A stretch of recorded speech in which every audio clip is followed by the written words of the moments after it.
Hi there, everyone. Welcome to the Daily Gardener. I'm your host, Jennifer Ebling. It's July 3rd.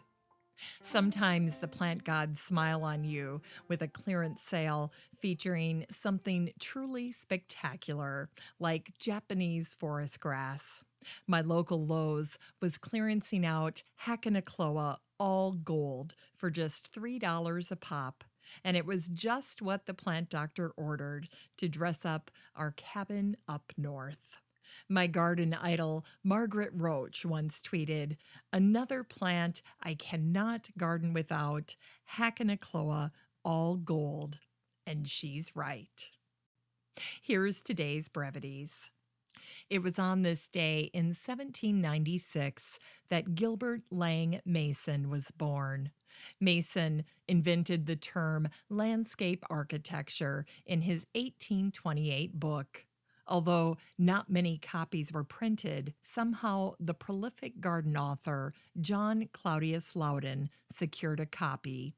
He then shared the term with the American horticulturalist Andrew Jackson Downing, who in turn shared it with Frederick Law Olmsted.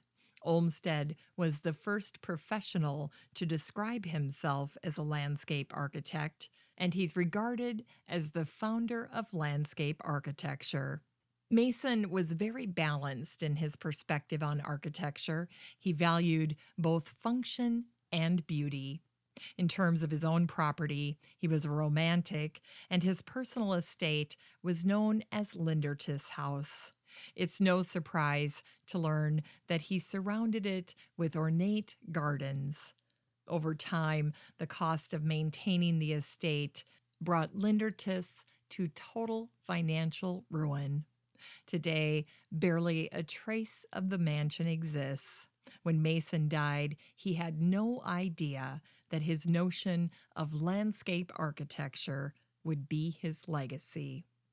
And today, in 1806, Michael Keynes, a market gardener, exhibited the first large-scale cultivated strawberry, combining flavor and appearance at the Royal Horticultural Society. It's hard to imagine, but large garden strawberries didn't exist prior to the 1800s. In his wonderfully illustrated book, The Complete Strawberry, Stafford Whiteaker revealed the modern strawberry's development, sharing how the plants were first harvested from the base of the Andes, and they were brought to France by a French spy named Amédée François. Frézier cared for 5 strawberry plants during the 6-month journey home by sharing his own precious supply of water.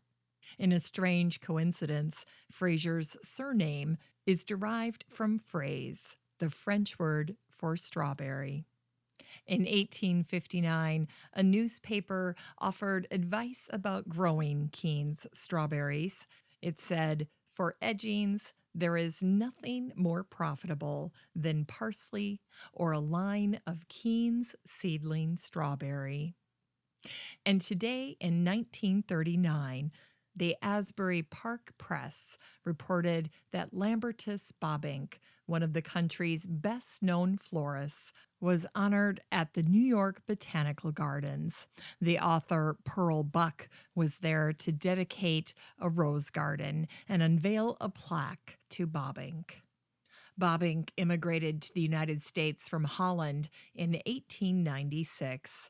He purchased land in Rutherford, and in 1898, he partnered with Frederick Atkins and formed Bobbink and Atkins, one of the world's largest horticultural businesses. They both made their homes on Herrick Street, just around the corner from their business on Patterson Avenue.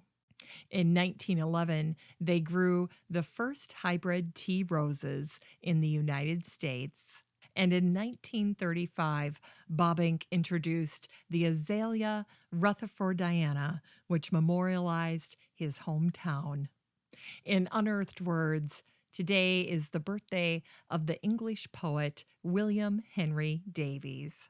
Davies loved the natural world, especially birds and butterflies.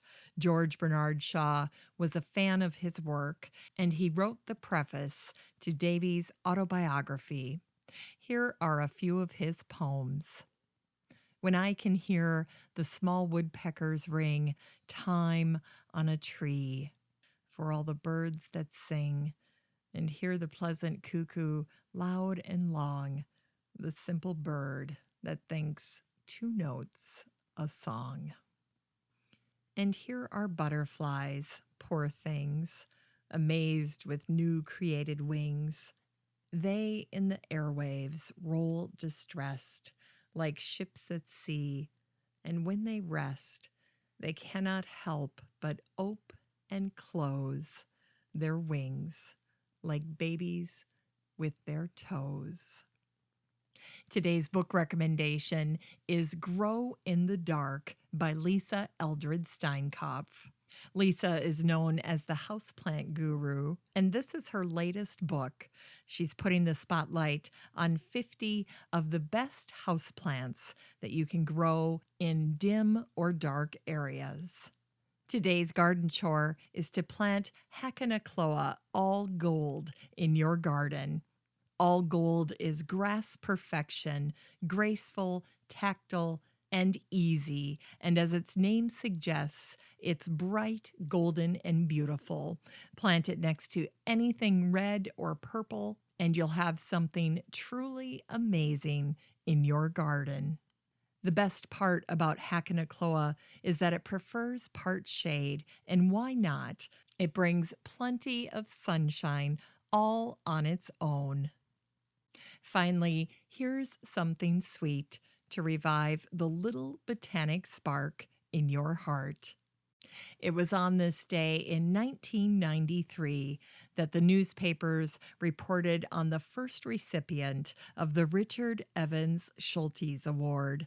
The honor went to a preeminent botanist and plant explorer, Calvin R. Sperling. Schultes was a Harvard professor and widely recognized as the father of ethnobotany. As Schultes once said, ethnobotany simply means someone who's investigating plants used by primitive societies in various parts of the world. Schultes praised Sperling as one of the foremost ethnobotanists of his day. An article in the Star Tribune said Sperling traipsed over mountain slopes in the Soviet Union in search of wild apricot trees. He'd expected to find about 20 varieties. Instead, he brought back nearly 50. He said, I found some incredible ones with traits we've never known before, like tolerance for frosts and freezing that may allow apricots to be grown in harsh winter climates. Thanks for listening to The Daily Gardener, and remember, for a happy, healthy life, garden every day. The Daily Gardener is produced weekdays in lovely Maple Grove, Minnesota. You can find complete show notes over at thedailygardener.org, and be sure to share the show with your garden friends. You can find The Daily Gardener on all your favorite social media, Instagram, Twitter, and Pinterest, and of course, Facebook. While you're over at Facebook, don't forget to join the Daily Gardener community. Just search for these 3 words, Daily Gardener Community. The group will pop right up, and then request to join. Finally, I want to thank my team at Podfly Productions, where my fabulous editor is Eric Begay. Have a great holiday weekend, and we'll see you on Monday.